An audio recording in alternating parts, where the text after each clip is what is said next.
आज हम लोग पढ़ेंगे हिंदी नवजागरण और आधुनिक हिंदी साहित्य। अगर मैं हिंदी नवजागरण न करके नवजागरण कहूँ तो क्या कोई अंतर होगा?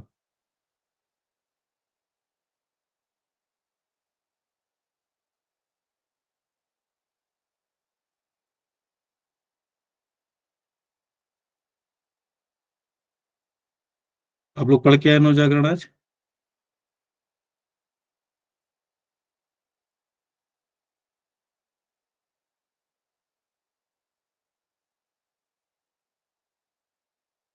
नवजागरण खुद से पढ़ के आए हैं आप लोग? पहले से पढ़ा हुआ होगा आप लोगों का नवजागरण, एमए में पढ़ा होगा आप लोगों ने।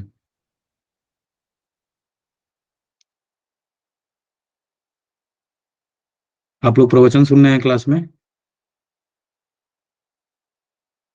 नहीं सर। हाँ, कि हाथ जोड़ करके महाराज जी जो बोल रहे हैं सुन लेना है, फिर धीरे से निकल लेना है। कुछ पूछा जा रहा है तो उसका जवाब दीजिए आप लोग। नवजागरण शब्द पहली बार सुन रहे हैं कि इससे पहले भी पढ़ चुके हैं आप लोग? पहले भी पढ़ चुके हैं सर। पहले भी पढ़ चुके हैं। आज पढ़ के आए कुछ? मैंने ग्रुप में डाला था कि आज इस विषय पे क्लास होगी, तो डालने का कुछ मतलब रहा होगा। कैसे ही मैंने डाल दिया था ग्रुप में।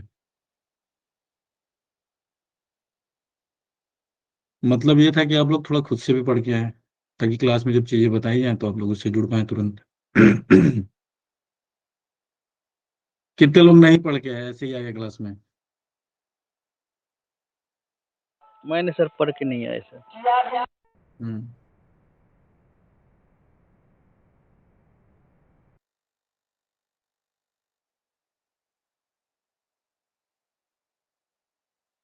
लगभग सभी लोग बिना पढ़े ही आ गए क्लास में। आप लोग को समय नहीं मिलता होगा क्लास करने के लिए, एकदम से दिन भर काम करते होंगे फिर क्लास में आ जाते होंगे। पढ़ने का तो समय नहीं मिलता होगा, ऐसा है?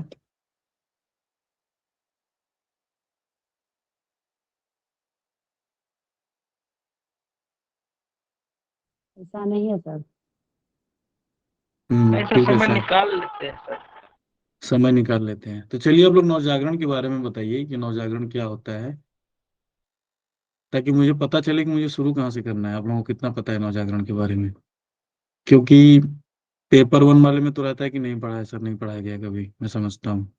हिंदी साहित्य तो आप लोग पढ़ते ही रहते हैं, एमए भी आपका हिंदी साहित्य से है।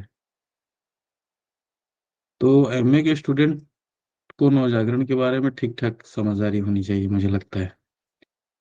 तो आप लोग बताइए कि नवजागरण के बारे में क्या पढ़ा आप लोगों ने, क्या पता है, किस चिड़िया का नाम नवजागरण है। उसके बाद फिर मैं शुरू करता हूँ कि किस लेवल से शुरू करना है मुझे। सर, मुख्यतः 1857 से जो स्वतंत्रता संग्राम था, उसके बाद हम्म। से सामाजिक राजनीतिक सांस्कृतिक जो जागरण हुआ, हम्म। वहां से शुरू होता है। बाद में भारतेंदु हरिश्चंद्र जी, द्विवेदी जी, महावीर प्रसाद द्विवेदी जी, उनके द्वारा इस परंपरा को आगे बढ़ाया जाता है। ठीक है। और नवजागरण को एक शब्द में जैसे नई चेतना का उदय हुआ, उसको नवजागरण कह सकते हैं। हम्म, नई चेतना का उदय जब हो जाता है तो उसको नवजागरण कहते हैं। सर, रामस्वरूप चतुर्वेदी के अनुसार दो भिन्न भिन्न संस्कृतियों के टकराहट के से जो परिणाम या रचनात्मक ऊर्जा जो मिलती है, हम्म। उसे नवजागरण कहते हैं। ये चतुर्वेदी, रामस्वरूप चतुर्वेदी के अनुसार सर। हम्म। ठीक है। टकराहट जब होती है दो संस्कृतियों की। और सर, नए तरीके से सोचना। नए तरीके से सोचना, तो ये नई चेतना वाले में ऐड करूं या अलग से बना दूं? चलिए, नए तरीके से सोचना।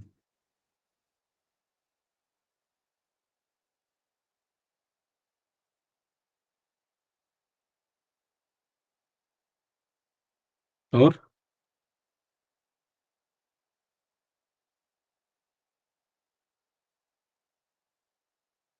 इतना ही पता आप लोगों को? इतना ही पढ़ा है, इसके अलावा कोई कुछ बताएगा?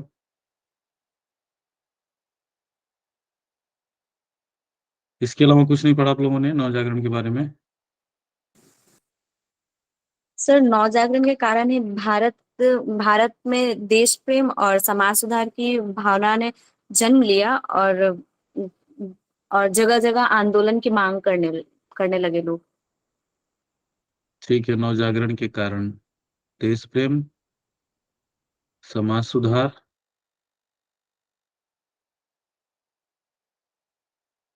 और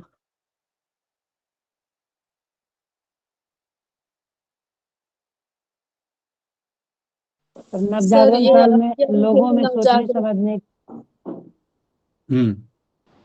लोगों में सोचने समझने की क्षमता ज्यादा हुआ, मतलब उससे पहले की तुलना में। सर हम पहल नव इतिहास का जो आधुनिक काल हम देखते हैं ये 19वीं शताब्दी के प्रारंभ से होता है। हम हम्म नव जागरण को वहीं से मानते हैं, मतलब कि हिंदी साहित्य में बच्चन सिंह इस बात को कोट करते हैं कि जिस तरह भक्ति आंदोलन के बारे में प्रश्न उठाए गए हैं, यदि हम्म मुसलमान नहीं आया होता तो भक्ति आंदोलन की लहर नहीं उठती। उसी हम्म प्रकार यदि अंग्रेज नहीं आए होते तो आधुनिक काल नहीं आया होता। तो हिंदी हम्म साहित्य में भी इस बात को वो कहते हैं कि अगर अंग्रेज नहीं आए होते तो नवजागरण भी हिंदी साहित्य में नहीं आया होता।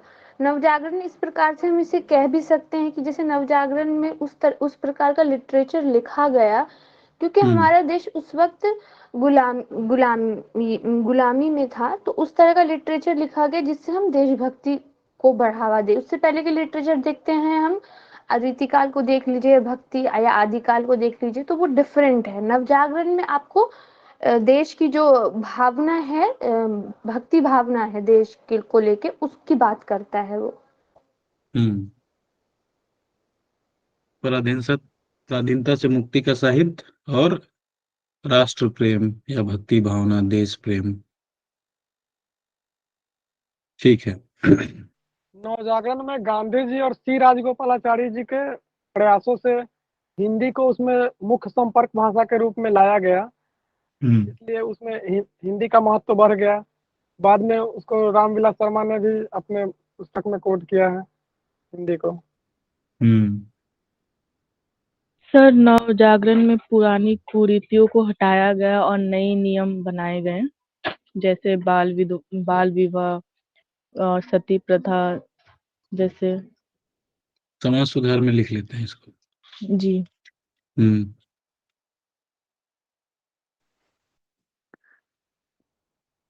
सर स्वतंत्र चेतना जागृत हुई इसमें स्वतंत्र नवजागरण चेतना में। जागृत हुई, ठीक है। जितना आप लोग सोच सकते हैं सोचिए, मुझे बताइए। जब आप लोग कहेंगे बस, फिर क्लास शुरू होगी। सर हिंदी साहित्य में जो है इस नवजागरण काल में हम्म अंग्रेजों के खिलाफ जो कविता और बाकी जो चीजें हैं उसके माध्यम से राजनीतिक और सांस्कृतिक चेतना जो है वो उभर के आया सामने। मतलब लिखने का तरीका, जो साहित्य लिखने का तरीका था, वो इस काल से, नवजागरण काल में बदलने लगा। ठीक है, तो पराधीनता से मुक्ति का साहित्य और तरीका बदल गया, इसी के आगे ऐड कर रहा हूँ।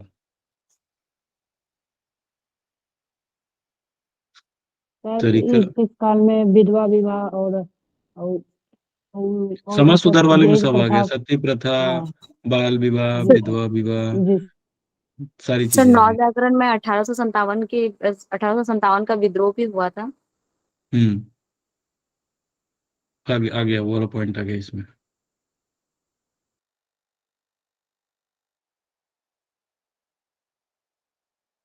कुछ और बचा है लोगों के पास?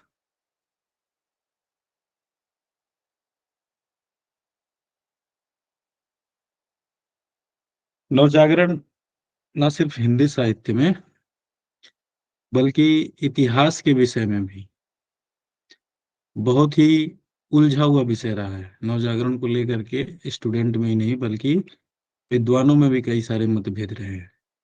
नवजागरण को कोई नवजागरण कहता है, कोई पुनर्जागरण कहता है, कोई पुनरुत्थान कहता है, और भी इसको कई सारे नई चेतना, नई सोच, बहुत सारे संज्ञाओं से नवाजा गया है इसको। नवजागरण दरअसल है क्या, नवजागरण कहाँ से आया, नवजागरण आने के पीछे की क्या परिस्थितियां होती हैं, भक्ति काल में जो जागरण हुआ था और आधुनिक काल में जो जागरण हुआ था, उन दोनों जागरण में क्या अंतर है। विश्व साहित्य के स्तर पर, विश्व इतिहास के स्तर पर जो नवजागरण हुआ था पश्चिमी यूरोप के देशों में, वो कौन सा नवजागरण था और भारतीय नवजागरण उनसे कैसे अलग था। भारतीय परिप्रेक्ष्य में जब आप बात करेंगे तो हिंदी नवजागरण और बंगाल में जो नवजागरण आया था, उन दोनों में क्या अंतर था। हिंदी साहित्य में जब हम नवजागरण की बात करते हैं तो दरअसल वो कौन सा नवजागरण है, पश्चिमी यूरोप वाला नवजागरण है। भक्ति काल से आधुनिक काल की तरफ जो उत्तर उत्तर बढ़ रहा है नवजागरण, वो वाला नवजागरण है, कि बंगाल से हिंदी क्षेत्र की तरफ जो नवजागरण बढ़ रहा है, वो वाला नवजागरण है। इसी के बरक्स दक्षिण भारत में भी नवजागरण की एक लहर चल रही थी। ठीक है। और ये सिर्फ आधुनिक काल में नहीं चल रहा था, भक्ति काल में भी चल रहा था। भक्ति द्रविड़ उपजी वाला जो पूरा कॉन्सेप्ट है, वो वही है। ठीक है। तो ये सारे सवाल हैं इस टॉपिक पे बात करते हुए, जिन जिन सारे सवालों के जवाब आप लोगों को ढूंढना है। आप लोगों ने जो चीजें बताई हैं वो सिस्टमेटिक नहीं है। ठीक है। अब जिन जिन लोगों ने बोला है उन उन लोगों से मैं सवाल पूछूंगा, सवालों के जवाब देंगे तब मैं समझ पाऊंगा कि आप लोग सिर्फ बोला है कि आप लोग समझते भी हैं उसको। जैसे पुरानी कुरीतियों पर चोट करना, किसने बोला था ये?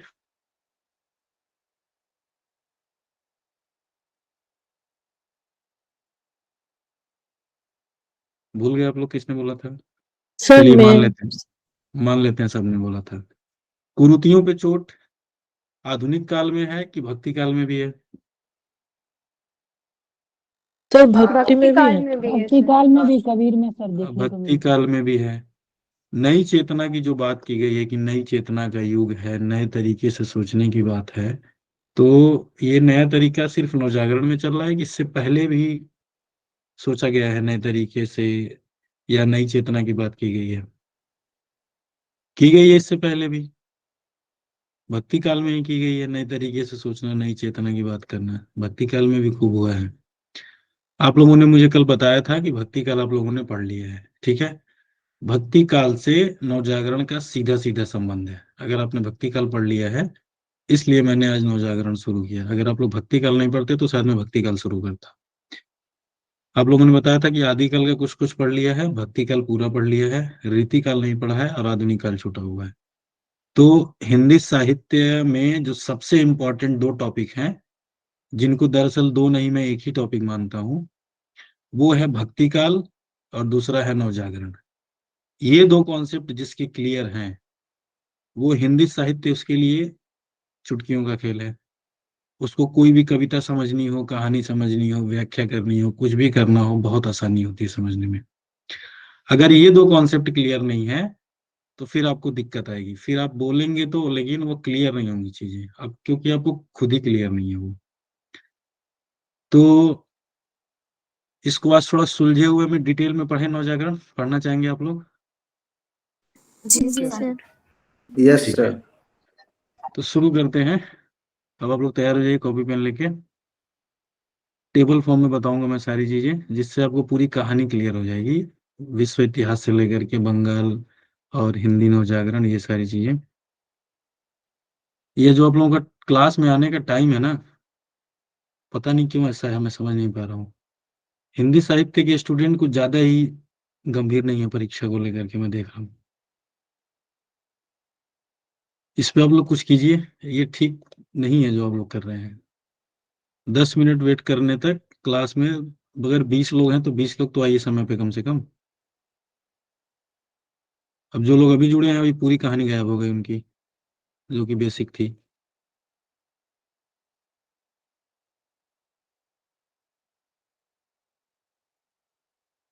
नवजागरण केवल साहित्य का टर्म नहीं है, नवजागरण एक कंसेप्ट है, एक अवधारणा है, जो कई सारी चीजों को समाहित करता है अपने अंतर्गत।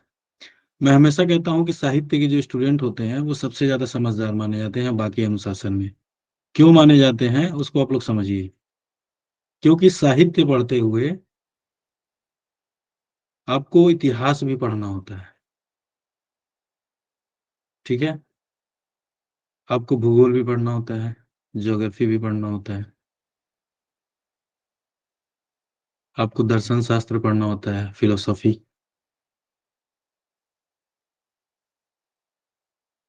आपको राजनीति शास्त्र पढ़ना होता है,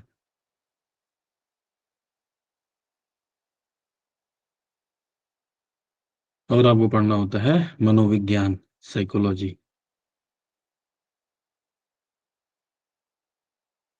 ये 5 मोस्ट इम्पॉर्टेंट एरिया है, सबसे महत्वपूर्ण क्षेत्र है, जहां से आपको साहित्य को, जब तक आप नहीं इनको इंक्लूड करेंगे तब तक आप साहित्य को अच्छे से नहीं समझ पाएंगे। विश्वविद्यालयों में या महाविद्यालयों में या जो भी हिंदी के पठन पाठन की प्रक्रिया रही है, वो मोस्टली यहीं तक सीमित रहती है, साहित्य तक ही सीमित रहती है। बाकी चीजें अगर कहीं गलती से आ जाए तो आ जाए, इंटेंशनली नहीं जाते वहां पे वो। ठीक है, इंटेंशनली नहीं जाते वहां पे। अगर गलती से कहीं चर्चा करते हुए आ जाता है तो अनजाने में आता है, वो जानबूझ के नहीं किया गया है वो। इसीलिए साहित्य की जो समझदारी है वो उस रूप में नहीं आ पाती है जिस रूप में आनी चाहिए। जब आप नवजागरण पढ़ेंगे तो नवजागरण पढ़ते हुए सबसे पहले आपको इतिहास पढ़ना होगा इसका। इतिहास और भूगोल साथ साथ चलता है। ठीक है, जब मैं पश्चिमी यूरोप बोलूंगा तो पश्चिमी यूरोप आपके सामने आना चाहिए। ठीक है, वेस्टर्न यूरोप। मुझे नहीं लगता कि हिंदी की क्लास पढ़ाते हुए कोई मैप दिखाता होगा आप लोगों को। देख लीजिए आप लोग, ये है आपका वेस्टर्न सर यूरोप। पहली बार ही देख रहे हैं। ठीक है, ये है आपका इटली, ये है फ्रांस, ये है जर्मनी, ये है स्पेन। ठीक है, इंग्लैंड आपका इधर है, ये इटली है। और इटली के नीचे जो पूरी कंट्री है ये मुस्लिम कंट्री है, जैसे तुर्क का नाम सुना होगा आप लोगों ने, टर्की। ठीक है, मेडिटेरेनियन सी जाती है यहाँ से, जिसको भूमध्य सागर कहते हैं। इसी के रास्ते पहले व्यापार होता था, जो भारत आते थे। ठीक है, एक घटना घटी इतिहास में, और उस घटना ने सारी चीजों को बदल दिया। ठीक है, जैसे आप लोगों को पता होगा 1917 में क्या हुआ था। चंपारण सत्याग्रह। ठीक है, इतिहास के स्तर पे विश्व इतिहास के स्तर पे ऐसा क्या हुआ था जो पूरी दुनिया में उलटफेर कर दिया था।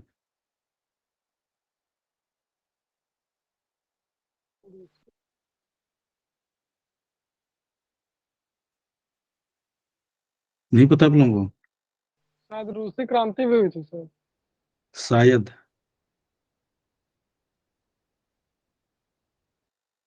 रशियन रेवोल्यूशन नहीं पढ़ा आप लोगों ने, रूसी क्रांति? 10th में। कहाँ पढ़ा था आप लोगों ने? 10th में। आप लोग कविता सर को 10th समझते में कैसे हैं फिर? पढ़ा। तो आप लोग कविता को समझते कैसे हैं? में आप लोगों को कविता नहीं पढ़ाई गई है,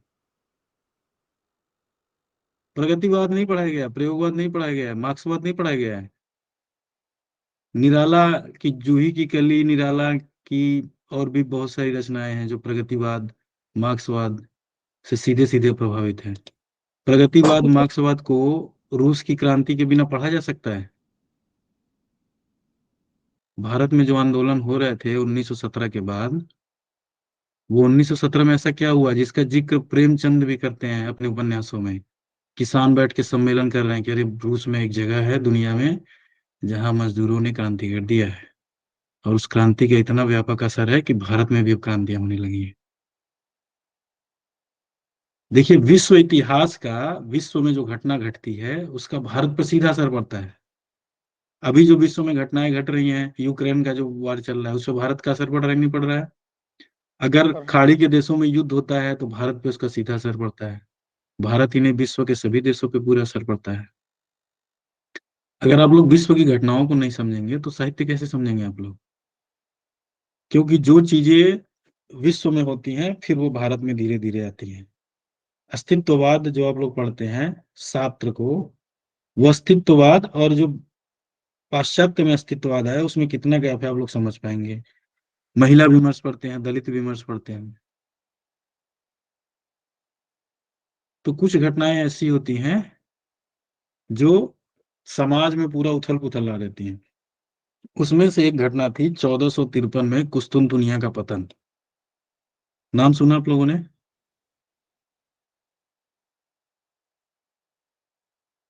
जी जी। सुना आप लोगों ने कि नहीं ये नाम? इंग्लिश में बोलते हैं इसको कॉन्स्टेंटाइन, कुस्तुनतुनिया का पतन। कुस्तुनतुनिया का जब पतन हुआ तो वो रास्ता कर दिया गया बंद। कौन सा रास्ता? जो भूमध्य सागर से होकर के, अरबियन सी से होकर के भारत को आते थे ट्रेड करने के लिए। ठीक है। उसके बाद वास्को डी गामा कहाँ गया? पुर्तगाल का है। कहाँ गया था वास्को डी गामा? किसकी खोज किया था उसने? अमेरिका जाने के लिए वो जा रहा था। हम्म। कब आया था केरल के तट पे वास्को डी गामा? 1492। कब? 1492। 92। 1492। तो 1453 में वो घटना घटी, और उसके बाद यूरोप को भारत से संपर्क जोड़ने के लिए दूसरा रास्ता ढूंढना पड़ा, और वो रास्ता आया अफ्रीका से नीचे होते हुए, केप ऑफ गुड होप से होते हुए आकर के इंडिया से मिला। इतना लंबा रास्ता। अभी आप लोगों ने सुना होगा स्वेज कैनाल में एक नाव फंस गई थी। पूरा का पूरा सबसे वर्ल्ड बिजिएस्ट रूट है वो, जो भूमध्य सागर वाला रूट है। अभी वो चल रहा है इस समय। उधर से ट्रेड होता है सारा का सारा। और वो पतन होने के बाद पूरा का पूरा स्ट्रक्चर ही बदल गया, पूरी की पूरी संरचना ही बदल गई। कुस्तुनतुनिया का पतन होने का मतलब ये था कि जो मुस्लिम साम्राज्य था, जो उसका हेड था, उसको हटा दिया गया, और उसमें बड़ी भूमिका थी पश्चिमी यूरोपीय देशों की। ठीक है। रेनेसा शब्द का जो उद्भव हुआ था वो वहीं से हुआ था। अब देखेंगे कुस्तुनतुनिया के ऊपर इटली है, ये आपका मेडिटेरियन सी है, और ये आपका इटली है। इटली में रेनेसा का उद्भव हुआ था। रेनेसा, जिसको आप लोग नव जागरण के नाम से जानते हैं, जिसका पर्यायवाची शब्द है। रेनेसा का नाम सुना आप लोगों ने?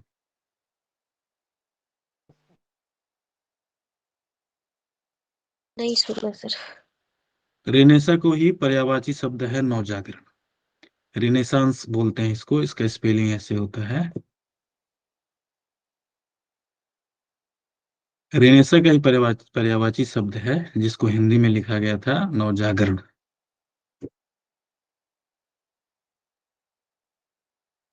यूरोप में जो नवजागरण आया, रेनेसा आया, उसकी क्या वजह थी, ये साहित्य के विद्यार्थियों को सोचना चाहिए। क्योंकि जब तक आप उस पर नहीं सोचेंगे, तब तक आप उसका क्या प्रभाव पड़ा उसको आप समझ नहीं पाएंगे। सबसे पहले, जैसा कि मैं आप लोगों को बताता हूँ, जब कोई भी शब्द हम लोग पढ़ते हैं तो उसको तोड़ के समझिए। नव और जागरण, नवजागरण दो शब्दों से बना है। पहली चीज आप लोगों को क्लियर हो गई है कि नवजागरण जो है वो रेनेसा का पर्यायवाची है। ठीक है। जो दो शब्दों से मिलकर के बना है, नव और जागरण। नव का मतलब क्या होता है? नई या नया। और जागरण का मतलब क्या होता है? जागना। आदमी जागता कब है? जब सो रहा हो। नींद से जागना। ठीक है। नींद से जागना, जागना। या अगर आपका मानसिक जागरण नहीं हुआ है, ठीक है, तो मानसिक रूप से जागना। मानसिक रूप से जागने का मतलब आपको नई चीजें पता चलना, और उस नई चीजों से आपकी जो चेतना है चीजों को समझने की, जानने की, वो पूरी की पूरी बदल जाती है। मानसिक रूप से जागना।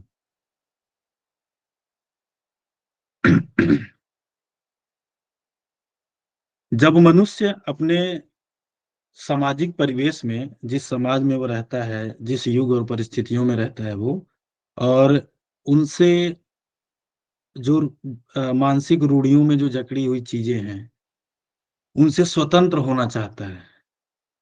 उनसे क्या होना चाहता है? स्वतंत्र होना चाहता है, और अपने विवेक से काम करना चाहता है, अपने विवेक से निर्णय लेना चाहता है। तब उसको बोलते हैं नवजागरण। ठीक है। तब उसको बोलते हैं नवजागरण। इसमें क्या क्या चीजें हैं? दो चीजें हैं। जब मानसिक रूढ़ियों से मुक्त होकर,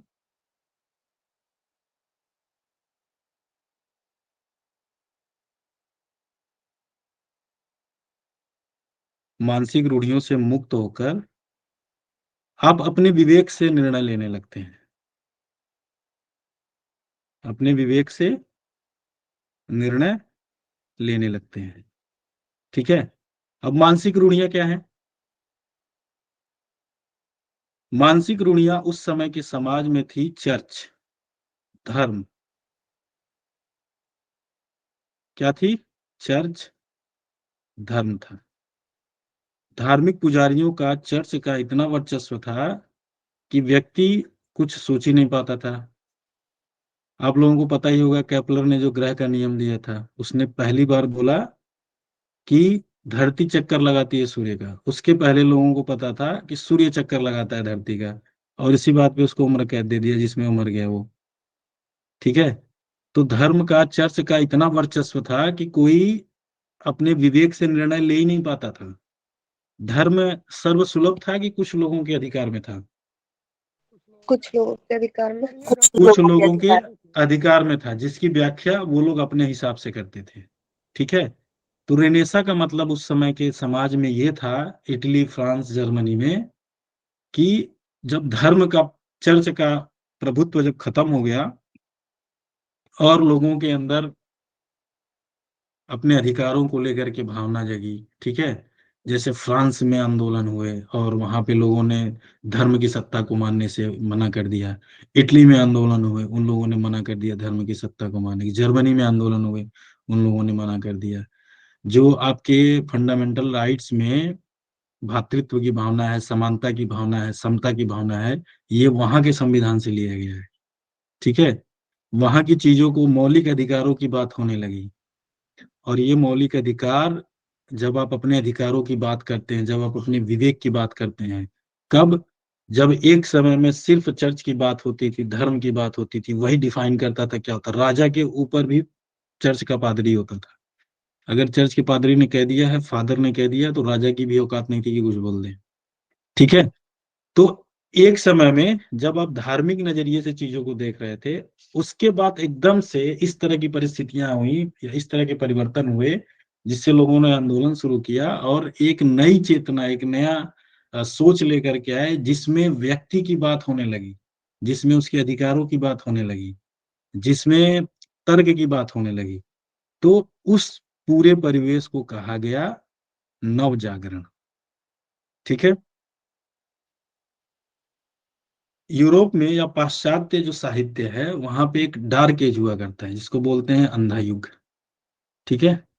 अंधकार का युग, जहां पे अंधकार था एकदम से। अंधकार क्यों था? क्योंकि वहां पे तर्क और विवेक के लिए कोई स्थान ही नहीं थी। तो सबसे पहले 19वीं शताब्दी के पूर्वार्ध में एक फ्रांसीसी इतिहासकार थे, जिनका नाम था मिसेस सेट। मिसेस सेट ने सबसे पहले इस शब्द का यूज किया था, रेनेसा का। आधुनिकता, राष्ट्र, ये सब जो है आधुनिक टर्म है। राष्ट्र शब्द आपको भक्ति काल में या मध्यकाल में सुनने के लिए नहीं मिलेगा। ये आधुनिक काल के कॉन्सेप्ट्स हैं। रेनेसा आधुनिक काल का कॉन्सेप्ट है।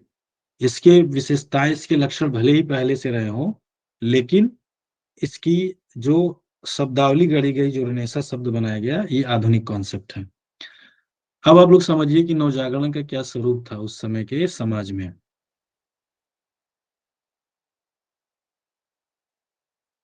पश्चिमी यूरोप में कौन कौन से कंट्री आते हैं?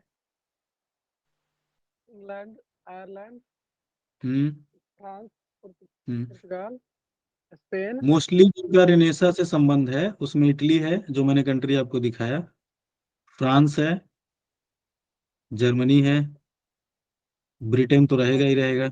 ऑस्ट्रिया है। ठीक है। स्पेन आपने देखा, सबसे नीचे स्पेन था, वो भी रहेगा। ये स्पेन है, फ्रांस है, इटली है, जर्मनी है, ये ब्रिटेन है, इसको यूनाइटेड किंगडम बोलते हैं। ठीक है। यूके बोलते हैं जिसको।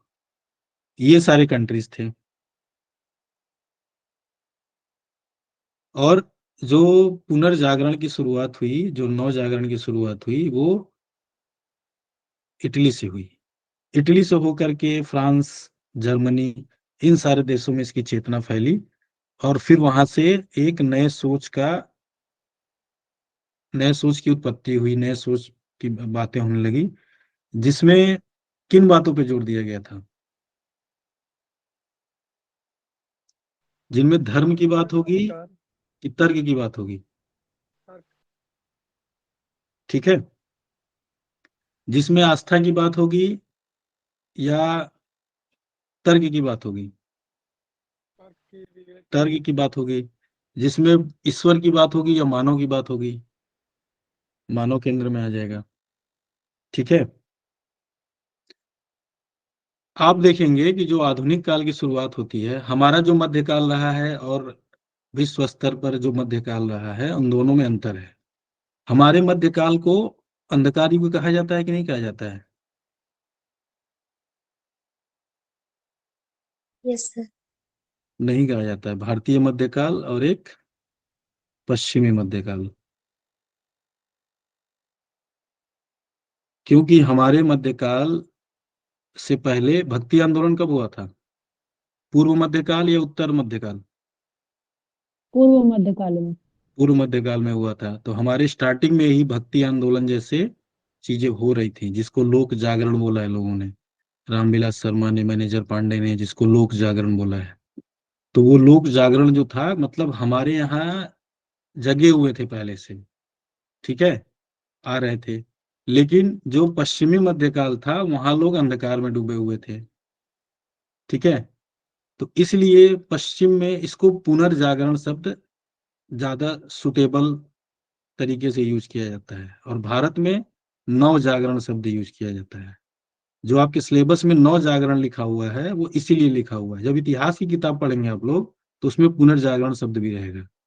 ये पुनर्जागरण शब्द भारत के लिए नहीं है, ये यूरोप के लिए है।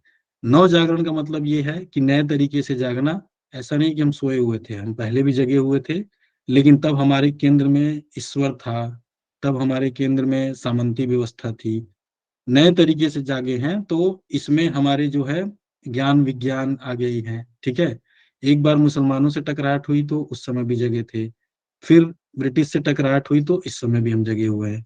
तो नए नव जागरण का मतलब ये होता है कि पहले से जगे हुए थे, फिर जग गए। पुनर्जागरण का मतलब ये होता है कि फिर से जाग रहे हैं, नए तरीके से जाग रहे हैं, फिर से नए तरीके से जाग रहे हैं, जिसको पुनर्जन्म शब्द से आया है, कि फिर से शुरू कर रहे हैं, पुनर्जन्म। समझ पा रहे हैं आप लोग?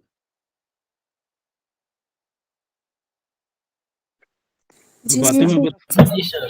जी बातें सर। बता रहा हूँ, समझ पा रहे हैं कि ओवरफ्लो हो रहा है, कि कहाँ हिंदी की क्लास में कहाँ इतिहास पढ़ने लगे हैं? नहीं सर, अच्छा लग रहा है, समझ रहे हैं। जी सर, समझ पा समझ रहे में हैं आ आप रहा है। लोग? ठीक है, तो आप लोगों ने देखा कि 1453 में कुस्तुन दुनिया का पतन हुआ। उस पतन के बाद से धर्म की सत्ता खत्म हो गई। जब धर्म का सत्ता, धर्म का वर्चस्व खत्म हो गया, तो लोगों ने, धर्म का वर्चस्व एक जगह खत्म हो जाता है कि धीरे धीरे लोग, फिर जैसे ही धर्म सत्ता कमजोर होगी, लोग विद्रोह करना शुरू कर देंगे। कैसे होगा? धीरे धीरे। धीरे धीरे। जब पादरी का कमजोर हो जाएगा, जब वो दबाव नहीं बना पाएगा, तो धीरे धीरे लोग विद्रोह करना शुरू करेंगे कि हम नहीं मानते सत्ता को, हम चर्च को नहीं मानते, हम तो ये मानते हैं, हम तो वो मानते हैं। फिर ये लहर इटली से होते होते फ्रांस, जर्मनी, सब में पूरी फैली। सब देश जो है आजाद हुए इस धर्म के दबाव से।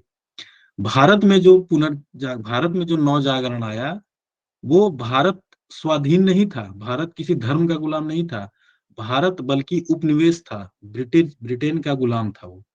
बाकी के कंट्री जो थे, वो किसी देश के गुलाम नहीं थे, बल्कि धर्म के गुलाम थे। समझ पा रहे हैं आप दोनों अंतर? ये भी मैं पॉइंट में आप लोगों को लिखवाऊंगा। ये अंतर है पुनर्जागरण और नव जागरण में, भारतीय नव जागरण में और पाश्चात्य पुनर्जागरण में। ये अंतर है। तो आप लोग कुछ लिखिए इसमें। सबसे पहले तो यही लिखिए कि 14वीं सदी के अंतिम दशक में,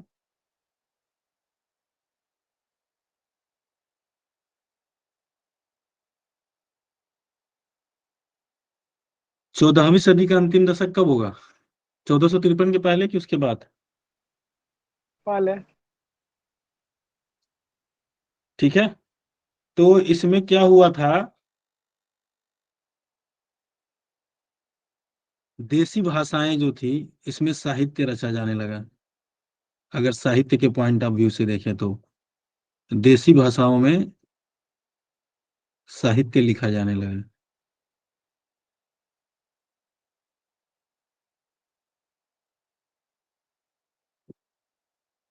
और इस साहित्य में जो सबसे ज्यादा जोर था वो था जोर व्यक्ति स्वातंत्र्य की, व्यक्ति की स्वतंत्रता पर जोर था।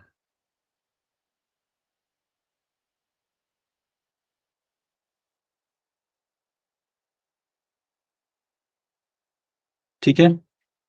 जब व्यक्ति की स्वतंत्रता की बात हुई तो किसका प्रभाव घटने लगा? धर्म का। धर्म का। धर्म का, चर्च का प्रभाव, चर्च। का प्रभाव जो हो गया क्या हो गया? कम हो गया। ऊपर लिख लीजिए, धर्म या चर्च का प्रभाव जो है वो कम हो गया। इसके होने से क्या हुआ? ईश्वर के स्थान पे किसको महत्व दिया जाने लगा? व्यक्ति। व्यक्ति को महत्व दिया जाने लगा। ठीक है। धर्म की अपेक्षा विज्ञान को, साइंस को, तर्क को। ठीक है। अगर साधु सन्यासी है तो उसकी जगह किसको महत्व देंगे? स्कॉलर को। स्कॉलर को, बुद्धिजीवियों को, इंटेलेक्चुअल को। पहले बुद्धिजीवी कुछ बोलते थे उनको क्या किया जाता था? जहर का प्याला दे दो या उनको आजीवन बंदी बना दो, ये करते थे कि तुम्हारी हिम्मत कैसे हुई कि तुम धर्म के खिलाफ बोले। शास्त्रों में, बाइबल में क्या लिखा है तुम बताओगे? हम बताएंगे? हमने सफेद रंग का लबादा पहन रखा है, हम फादर हैं, हम फादर के भी फादर हैं, तो हम बताएंगे, तुम नहीं बताओगे। तो इसलिए उनको पनिश करते थे ताकि लोग धर्म के खिलाफ आवाज ना उठाएं। ठीक है। तो सन्यासियों की जगह बुद्धिजीवियों, इंटेलेक्चुअल। उसके बाद आप देखेंगे ज्ञान विज्ञान बढ़ना शुरू होगा। विज्ञान के आने से क्या होगा? मशीनीकरण आएगी, औद्योगिक क्रांति शुरू होगी ब्रिटेन में। ठीक है। मशीनी क्रांति, फिर निर्माण, वैज्ञानिक तरीके से सोचना, भाप के इंजन का आविष्कार, इस तरह की सारी चीजें होना शुरू हो जाएंगी। फिर रेल आएगा आपके भारत में और आप कहेंगे अंग्रेजों ने बहुत ज्यादा विकास कर दिया है। भावना की जगह क्या आ जाएगा? बुद्धि। तर्क आ तर्क। जाएगा, बुद्धि आ जाएगा। सामंती रूढ़ियों की जगह क्या आएगा? सामंतवाद की जगह पूंजीवाद। पूंजीवाद। पूंजीवाद, या अगर रूढ़ी शब्द यूज करेंगे तो लिख लीजिए एक लाइन और आप लोग, सामंती रूढ़ी की जगह लिख लीजिए वैज्ञानिक चेतना। ठीक है। रूढ़ी का मतलब क्या होता है? परंपरा। अच्छा, गलत परंपरा। गलत परंपरा।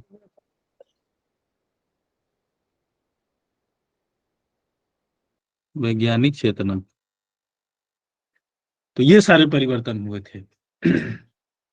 ठीक है। ये सारे चेंजेज आए। ये कब हुआ था? 1453 में जब कुस्तुन दुनिया का पतन हो गया। तो पतन होने से पहले ये चीजें शुरू हुई, तभी तो पतन हुआ। समझ पा रहे हैं आप लोग? धर्म का सत्ता कब खत्म होगी? जब इस तरह की चीजों का प्रभाव बढ़ेगा तो लोग जागरूक होंगे और फिर उठा के बाइबल में आग लगा देंगे और कहेंगे हमें नहीं चाहिए, ये बेकार की बातें हैं। जब यूरोप में ये सारी चीजें हो रही थी तो क्या इसका बाकी लोगों पे असर पड़ रहा था? बाकी देशों पे इसका असर पड़ रहा था कि नहीं पड़ रहा था? पढ़ रहा था। पड़ रहा था। तो जो आपका पुनर्जागरण था,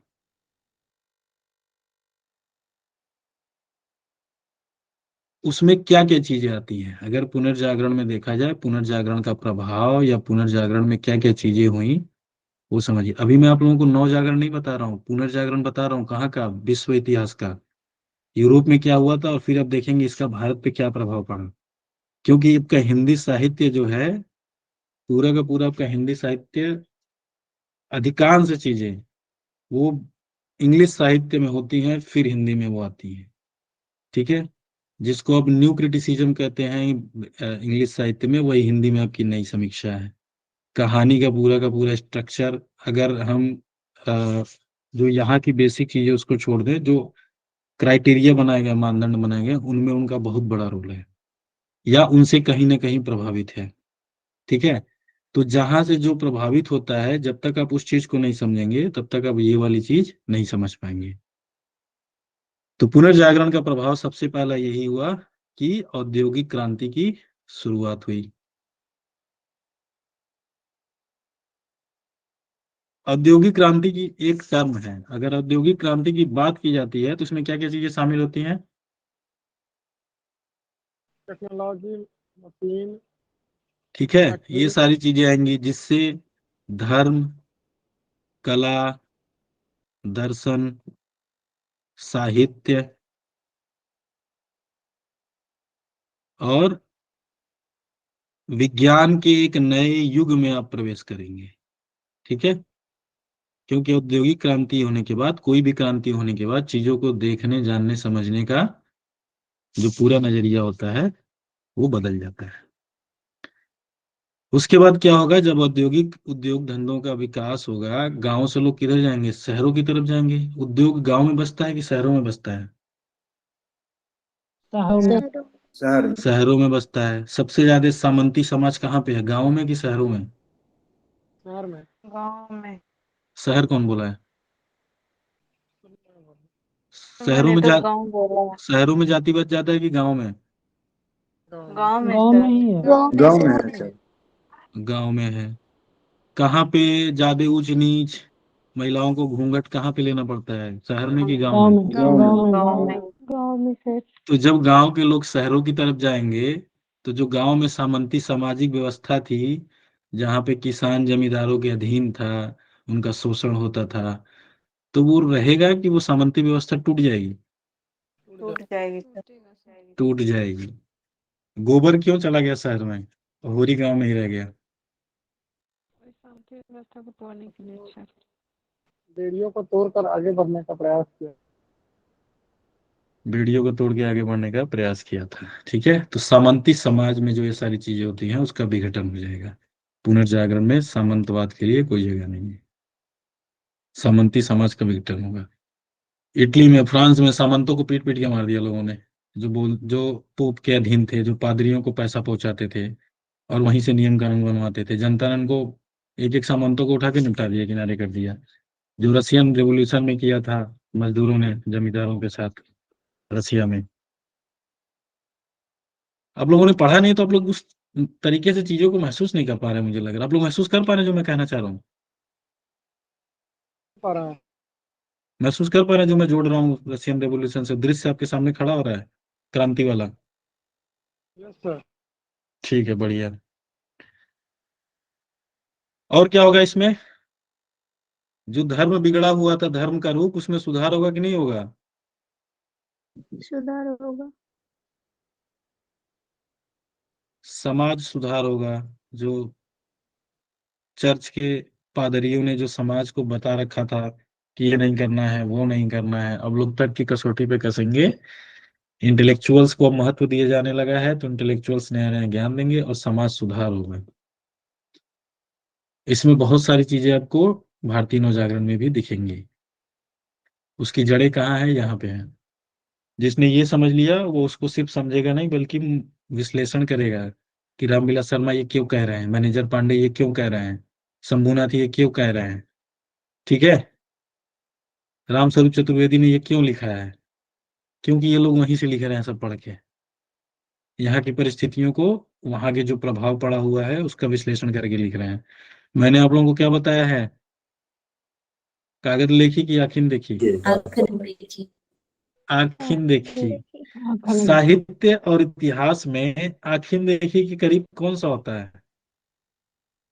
ज्यादा नजदीक आखिन देखी के करीब कौन? इतिहास। इतिहास होता है। इतिहास। ठीक है, तो जब भी आप किसी कालखंड को पढ़िए तो सबसे पहले उसका इतिहास पढ़िए उस काल का।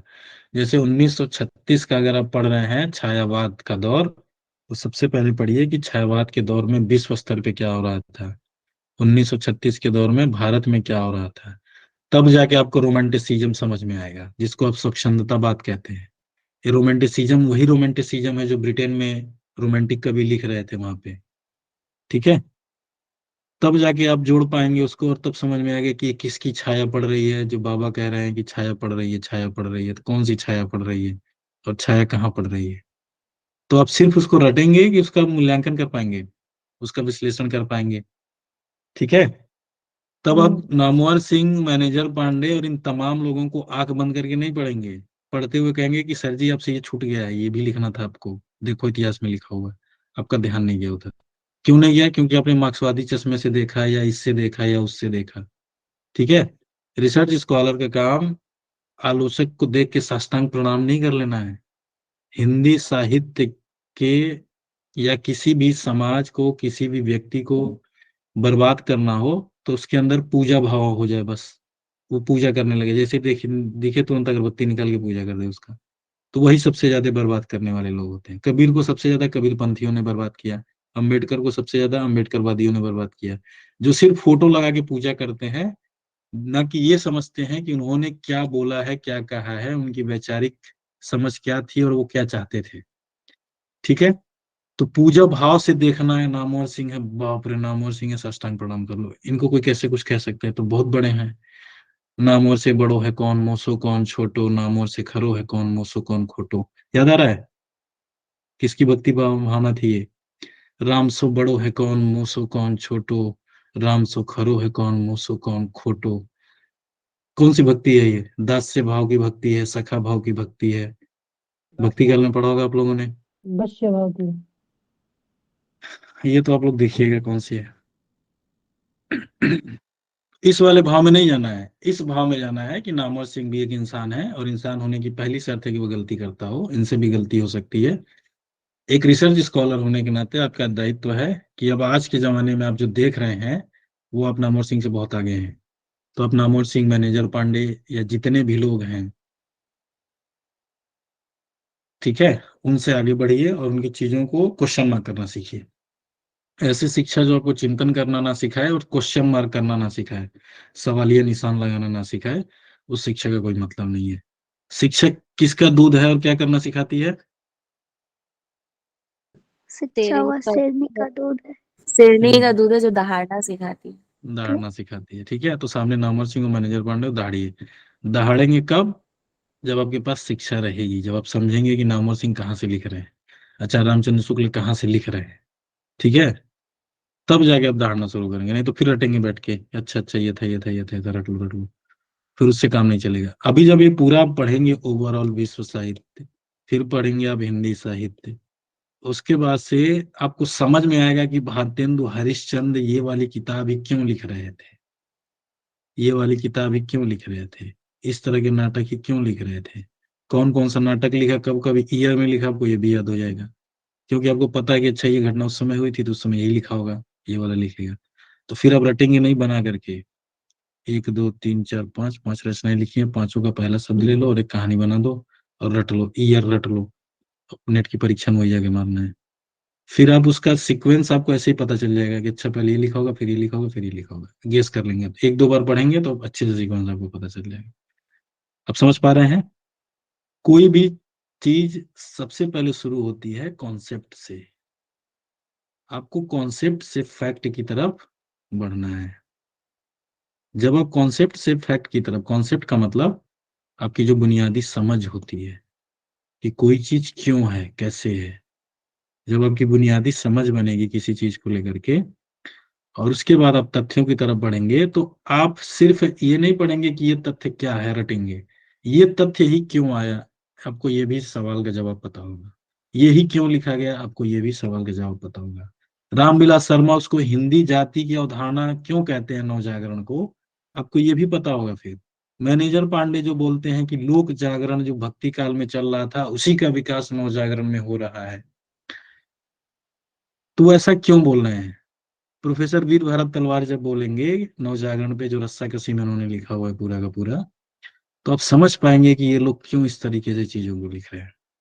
और आप सिर्फ यूजीसी नेट का एग्जाम क्वालिफाई नहीं करेंगे, बल्कि साथ में आपके पास साहित्य की एक बढ़िया समझ होगी। कोई इतिहास का स्टूडेंट आपके सामने बैठा है, रेनेसा का नाम लिया, रेनेसा ये ले, मुझे भी पता है, सारा बता दिया कहानी उसको, वो आश्चर्यचकित हो गया, अच्छा साहित्य के स्टूडेंट इतने समझदार होते हैं।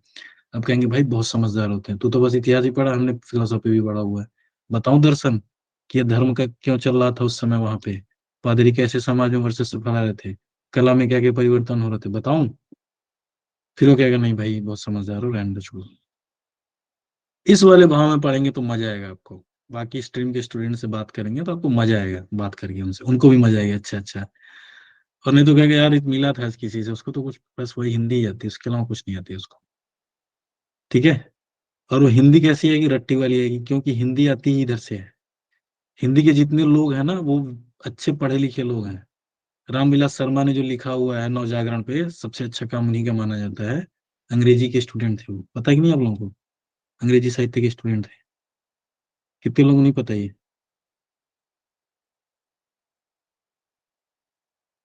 आप लोगों ने एमए में किया क्या 2 साल? मैं बहुत आश्चर्यचकित हूँ। 2 साल एमए में क्या किया आप लोग? छोड़िए, क्लास बंद करते हैं, बताइए मुझे एमए में क्या क्या किया आप लोगों ने। हमारा एमए तो कोरोना में निकल गया था सर। अच्छा, आपका एमए कोरोना में शहीद हो गया। बाकी लोगों का? आप लोगों की एमए की पढ़ाई होती कैसे? आज इस पे चर्चा करते हैं 10 मिनट। सर केवल लेक्चर ही चलता था। तो लेक्चर में क्या लेक्चर चलता था? बॉलीवुड के गाने चलते थे उसमें, कि ये भी बताया जाता था? या आप नहीं लोग सर, ये क्लास छोड़ सब के गायब बताया रहते जाता थे? था। हैं? सर, ये सारी चीजें बताई जाती थी। ये सारी और चीजें ये बताई जाती थी? जी, उज्जवल सर ने पढ़ाया है ये चीजें। किसने ये पढ़ाया एमए है? के उज्जवल सर ने पढ़ाया है। नहीं सुन ये पा रहा एमए हूँ के सर, कौन सर? उज्जवल सर, डॉक्टर उज्जवल आलोक। अच्छा, उज्ज्वला आलोक सर ने पढ़ाया हुआ है। बाकी लोगों को? सर मैं तो इग्नू से की हूँ और कोविड के टाइम में क्लास भी नहीं होता था। इग्नू के नोट्स बहुत अच्छे होते हैं। जी सर। जिसने इग्नू का नोट्स ढंग से पढ़ लिया, उसका काम हो गया। इग्नू के नोट्स बहुत अच्छे होते हैं, क्योंकि वो भी अच्छे अच्छे प्रोफेसर के द्वारा लिखे जाते हैं। इग्नू के नोट्स जिसने पढ़ लिया है, उसको अच्छी समझदारी हो जाती है। बाकी लोग? डिस्टेंस मोड से ही है sir, Nalanda open university. Distance से किया आप लोगों ने?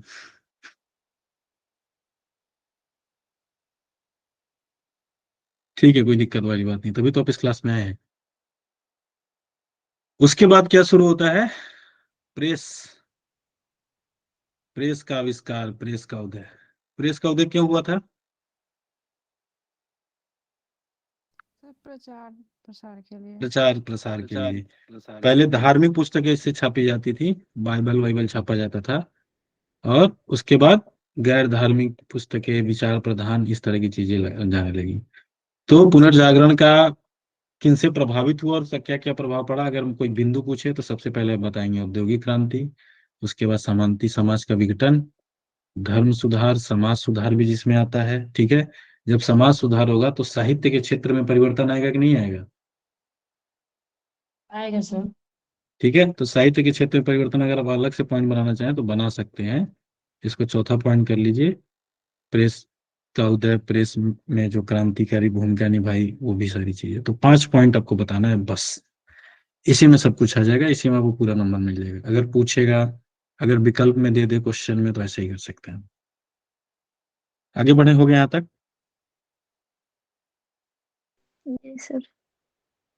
चलिए, अब मैं आप लोगों से पूछ रहा हूँ कि जो भारतीय नवजागरण था, वो यूरोपीय नवजागरण से कैसे अलग था, या यूरोपीय पुनर्जागरण से कैसे अलग था?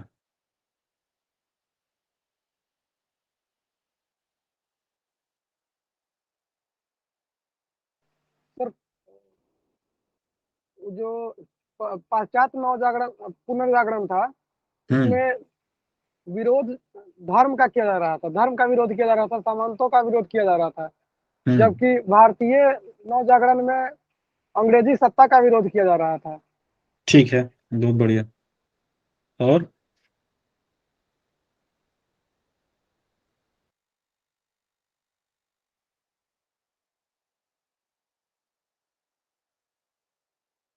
यही पॉइंट बताया था अभी, इसके अलावा कुछ बताइए। देश के प्रति प्रेम। देश के राष्ट्र प्रति प्रेम। प्रेम। अच्छा, वहाँ यूरोप में नहीं था राष्ट्र के प्रति प्रेम? जी वहाँ भी था। रामधारी सिंह दिनकर का नाम सुने आप लोगों ने? Yes sir. Yes sir. उनकी किताब है, बहुत फेमस है, कौन नाम बताएगा? संस्कृति के 4 अध्याय। संस्कृति के 4 अध्याय। संस्कृति के 4 अध्याय, किसने ये किताब पढ़ी है? सर पूरे डेप्थ में तो नहीं पढ़ी हूँ, लेकिन थोड़ा बहुत पढ़ी थी, तो उसमें पुनरुत्थान और नवोत्थान की बात करते हैं वो। उसमें बात करते हैं। तो पुनरुत्थान की जो बात करते हैं आप लोग समझ पा रहे हैं कि कहाँ से करते हैं वो बात, दिनकर जी, पुनरुत्थान वाली बात? सर यही ना वो नवजागरण से ही कुछ पुनर्जागरण ईस्टर्न से ही यूरोप सब। से। क्या? ईस्टर्न यूरोप से। हम्म। संस्कृति के 4 अध्याय में रामधारी सिंह दिनकर ने जो नवजागरण का विकास हुआ है भारत में, उसके 4 स्टेप बताए हैं। कोई है जो बता देगा कि क्या क्या 4 स्टेप बताया उन्होंने? वो 4 चरण मानते हैं नवजागरण के विकास का।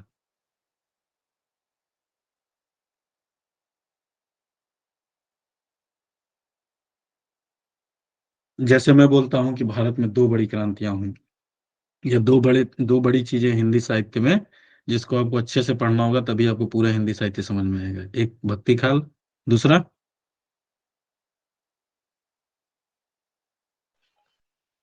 नवजागरण काल। दूसरा नवजागरण, अभी बताया। तो एक तो यही मानते हैं वो।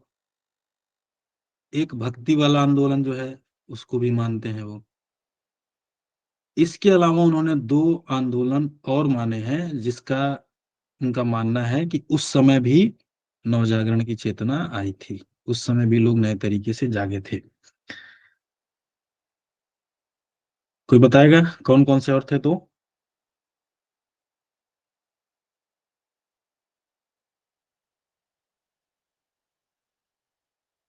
आर्य भारत आए थे कि नहीं आए थे? आए। आए थे। आए थे। तो आर्यों का भारत आगमन, जब आर्य भारत आए थे तो पहली घटना वो मानते हैं। रामविलास शर्मा का क्या मानना है? आर्यों के आना आए थे कि नहीं आए थे?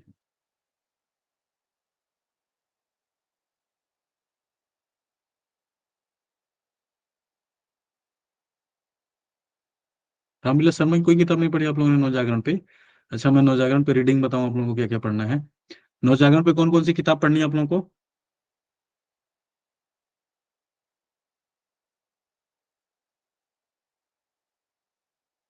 कोई बताएगा किसी किताब का नाम?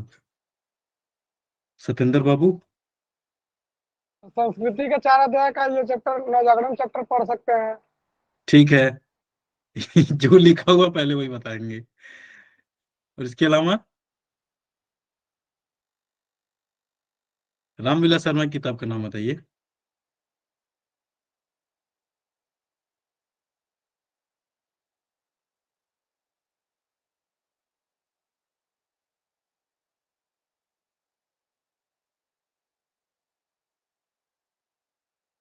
अरे आप लोगों ने नेट की तैयारी कर रहे हैं, उसमें कितनी किताबें दी रहती हैं रटने के लिए, आप लोग रटते रहते, रटा हुआ तो बताइए कुछ तो कुछ। जैसे लग रहा है कि नवजागरण आज कोई नया टॉपिक आ गया एकदम से। हिंदी साहित्य का सरल इतिहास। रामविलास शर्मा का तो हिंदी नवजागरण ही है ना सर? हिंदी नवजागरण करके एक किताब है किताब की नहीं है? जी सर। भारतीय नवजागरण और यूरोप,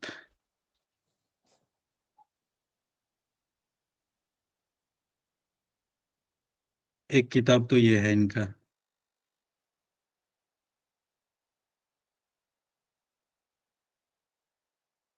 और रामविलास शर्मा की जो हिंदी वाले कॉन्टेक्स्ट में लिखी गई है, 2 किताबें बहुत इंपॉर्टेंट है। भारतेंदु हिंदी हरिश्चंद्र, नवजागरण। भारतेंदु हरिश्चंद्र और हिंदी नवजागरण है किताब का नाम, आरती ना? जी सर, बंधु जी जी सर। सर, हिंदी नवजागरण की समस्या है। भारतेंदु हरिश्चंद्र और हिंदी नवजागरण। और इनकी तीसरी कौन सी इंपॉर्टेंट किताब है हिंदी नवजागरण पे? कौन बताएगा?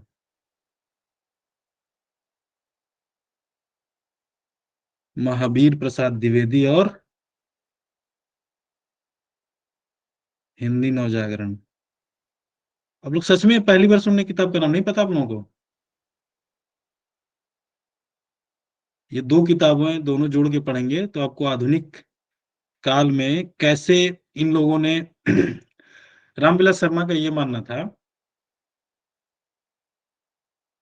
कि भारतेंदु हरिश्चंद्र जो हिंदी नवजागरण था, ठीक है, हिंदी नवजागरण में कह रहा हूँ 3-4 टर्म है। चार टर्म में अगर आप लोगों ने अंतर समझ लिया तो मैं समझूंगा कि क्लास समझ में आ गया आप लोगों को। कौन कौन से चार टर्म यूज हो गए बार बार और उसमें अंतर क्या है समझ जाइए आप लोग। पहला टर्म क्या होगा?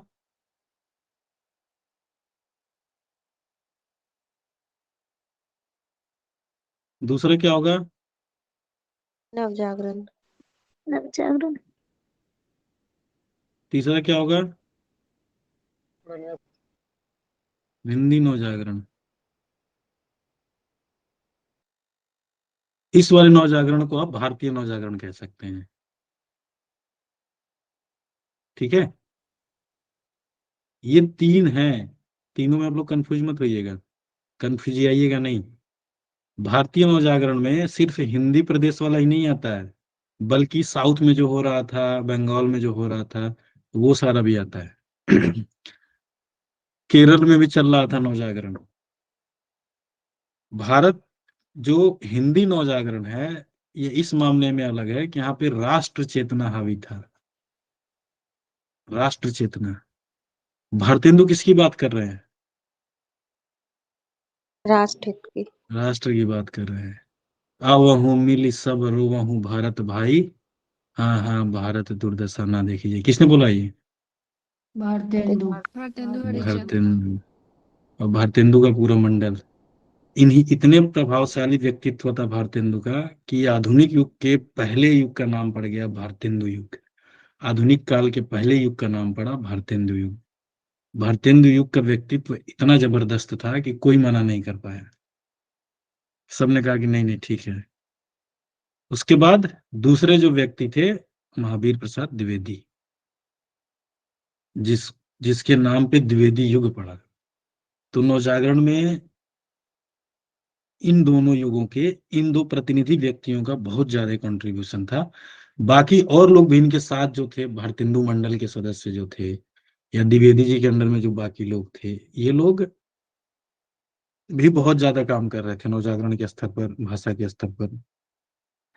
भारतेंदु ने राष्ट्र की चेतना, देश प्रेम की चेतना और उसको भी हिंदी जाति से जोड़ते हुए जो विकास किया था, उसके बरक्स द्विवेदी जी ने हिंदी भाषा के विकास पे बहुत ज्यादा जोर दिया था। हिंदी भाषा को शुद्ध करना, परिमार्जित करना। निराला की कविता को इन्होंने रिजेक्ट कर दिया था। कौन सी कविता को रिजेक्ट किया था इन्होंने? जूही की कली। जो बाद में जाकर के जो बाद में जाकर के बहुत फेमस हुई थी। तो इतने इनको अनुशासित व्यक्ति बोला जाता था, इनको देख के लोग डरते थे, इतने अनुशासन में एक एक अगर मात्रा भी कहीं गलत लग गई फिर ऐसी की तैसी कर देते थे। ठीक है, मात्रा से याद है कि आप लोगों के बहुत सारे नोट्स आए हुए हैं मेरे पास, मैंने देखा। और स्पेलिंग मिस्टेक आप लोग बहुत धूमधाम से कर रहे हैं, जो कि नहीं करना है। साहित्य के विद्यार्थियों को ये पता होना चाहिए कहाँ बड़ी मात्रा लगेगी, कहाँ छोटी मात्रा लगेगी। ठीक है, मात्रा बदलते ही शब्द अपना अर्थ खो देते हैं। और साहित्य में किसकी प्रधानता होती है, किसके बीच में अर्थ प्रतिस्पर्धा होती है? अर्थ की प्रधानता। किसने कहा अर्थ की प्रधानता होती है साहित्य में? सॉरी सर, भाव की प्रधानता। किसकी प्रधानता? अभी पिछली क्लास में बताया था, लिखवाया था। शब्द और अर्थ दोनों की प्रधानता होती है। दोनों प्रतिस्पर्धा करते हैं। और जब आपके शब्द के स्ट्रक्चर, जब मात्रा गलत लगेगी तो क्या शब्द वही अर्थ देगा कि कुछ और अर्थ दे देगा? कुछ और ही लगेगा। कुछ और ही अर्थ दे देगा। तो फिर वो प्रतिस्पर्धा ही खत्म हो जाएगी, फिर साहित्य ही खत्म हो जाएगा। जो आप लिख रहे हैं, पूरा नंबर काटा जाता है इस पे। अगर मैं कॉपी चेक करूं, किसी ने स्पेलिंग मिस्टेक किया हुआ है तो फिर फेल हो जाएगा एग्जाम में वो, चाहे कितना भी बढ़िया क्यों ना लिखा हो। ठीक है, क्योंकि मात्रा बदलते ही वो मतलब होता ही नहीं, कुछ और हो जाता है उसका मतलब। पता नहीं आप लोग कॉपी कौन चेक करता है। फेल हो जाना चाहिए आप लोगों को एमए में, फिर से एमए करना चाहिए। एमए के स्टूडेंट से मात्रा की गलतियां नहीं, वो क्षम में नहीं, अक्षम में अपराध है, जिसके लिए माफी ना मिले, सजा मिलनी चाहिए तुरंत। आप लोग जब खुद गलती कर रहे हैं तो स्टूडेंट्स को क्या बताएंगे? मास्टर करके क्या करता है, पढ़ाता ही है मास्टर साहब। जब मास्टर साहब गलती करेंगे तो बच्चे क्या होगा? अंधा ठेलिए दोनों कहाँ पढ़ंत? नहीं सुनेंगे यहाँ पर। नहीं सुने हैं? अंधा अंधा ठेलिए दोनों कूप पड़ंत। एक अंधा है और दूसरे अंधे को ठेल रहा है, दोनों तो कुएं दोनों में कहाँ जाके गिरेंगे? गिरे। दोनों जाके कुएं में गिरेंगे फिर। तो वही वाली हालत होगी। जब टीचर को नहीं पता रहेगा मात्रा कैसे लगाते हैं, तो स्टूडेंट स्टूडेंट को भी नहीं पता चलेगा, फिर हो जाएगा कहानी बंटाधार। ठीक है। तो ये तीन कॉन्सेप्ट आप लोगों को ध्यान रखना है। पुनर्जागरण मतलब यूरोप वाला रेनेसा। ठीक है। जिसमें क्या था, पहले अंधकार युग था, फिर जागे हैं। नव जागरण का मतलब पहले जागे हुए थे फिर जाग रहे हैं नए तरीके से। और हिंदी नव जागरण का मतलब जो आपका हिंदी प्रांत है, जो हिंदी जाति का कॉन्सेप्ट है रामविलास शर्मा की, वो वाला पूरा का पूरा हिंदी नव जागरण है। ये तीनों शब्द में अब आप लोग अंतर कर पाएंगे कि तीनों एक ही मानेंगे? कर पाएंगे। हाँ। नवजागरण के पहले क्या लगा है ध्यान से पढ़िए। भारतीय नवजागरण लिखा है कि हिंदी नवजागरण लिखा है? दोनों का अलग मतलब होता है, एकदम सीधे सीधे। ठीक है। तो आर्यों का भारत आगमन, और उसके बाद दूसरी बड़ी घटना मानते हैं महावीर और गौतम बुद्ध। गौतम बुद्ध ने क्या किया था? और गौतम बुद्ध का आगमन, इसको एक क्रांतिकारी घटना मानते हैं। जिसके बाद उपनिषदों में क्या होता है आप लोगों को पता ही होगा सब। गौतम बुद्ध ने ऐसा क्या कर दिया था, बुद्ध धर्म ने ऐसा क्या किया था जो नवजागरण माना जा रहा है? जो सबकी समस्या है उस समस्या को उजागर करने का प्रयास किया उन्होंने। जो भी ब्राह्मण धर्म में कुरीतियां थी उनको दूर करने का प्रयास किया, न कि एक अलग धर्म बनाने का। नहीं, अलग धर्म भी बनाया इन्होंने। सबसे बड़ी बात ये थी कि बौद्ध धर्म एक अलग धर्म है सत्येंद्र बाबू। ठीक है। बौद्ध धर्म लोग अपनाते हैं। लोगों अम्बेडकर को स्थान दिया गया था। उन्होंने अम्बेड उन्होंने नहीं बनाया, बाद में उनके शिष्यों ने बनाया ये चीजें। अच्छा, और जो सारे सूत्र दिए, सम्यक ज्ञान और ये सारी चीजें शिष्यों ने दिया हुआ है? सूत्र उनके ही हैं। अच्छा, बुद्ध की धरती से आप ही हैं? पिछली क्लास में भी आप ही थे बुद्ध की धरती से जो बोल रहे थे। जी। हाँ, बुद्ध के बारे में पढ़िए आप और अच्छे से। बुद्ध बौद्ध धर्म, अम्बेडकर ने कौन सा धर्म अपना लिया था? बौद्ध धर्म अपना लिया था। बौद्ध धर्म। तो बौद्ध धर्म है अपने आप में।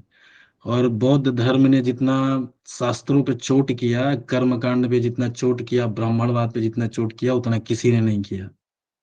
इतना ज्यादा चोट किया इन्होंने कि बैंड बजी इन लोगों की। ठीक है। बैंड का मतलब बैंड होता है, इसको पढ़िएगा आप लोग। इन्होंने संस्कृत भाषा का विरोध किया। और कौन सी भाषा लेके आए? पाली। कल ही बताया पूरा का पूरा इतिहास। कल ही बताया, इसीलिए कहानी बताई थी कल वाले की, जब भी मैं बोलूंगा आप लोगों को याद आ जाए। अगर रिवीजन करके नहीं आएंगे तो फिर वो मोटा वाला डंडा मंगाना पड़ेगा। अगर बताने के बाद नहीं बताएंगे फिर तो वही होगा। ठंडी में सही रहता है ना थोड़ा डंडा वंडा है क्लास में, तो हाथ वाथ गर्म हो जाता है बढ़िया से। तो आप लोगों का सौभाग्य है कि ऑनलाइन क्लास में है, ऑफलाइन क्लास में नहीं है। नहीं तो फिर आप लोग अगले दिन सब लोग रिवीजन करके ही आते क्लास में, नहीं तो उस दिन छुट्टी मार देते। महावीर और गौतम बुद्ध का आगमन। बुद्ध ने क्या किया कि सबसे ज्यादा चोट किया ब्राह्मणवाद पे, संस्कृत पे चोट किया, भाषा पे चोट किया, और जनता की भाषा पे जोर दिया इन्होंने। ठीक है। पाली भाषा लेकर के आए। और इन्होंने जो कर्म कांड था, ये सारी चीजें थी, इनका जो वर्चस्व था उसको खत्म कर दिया।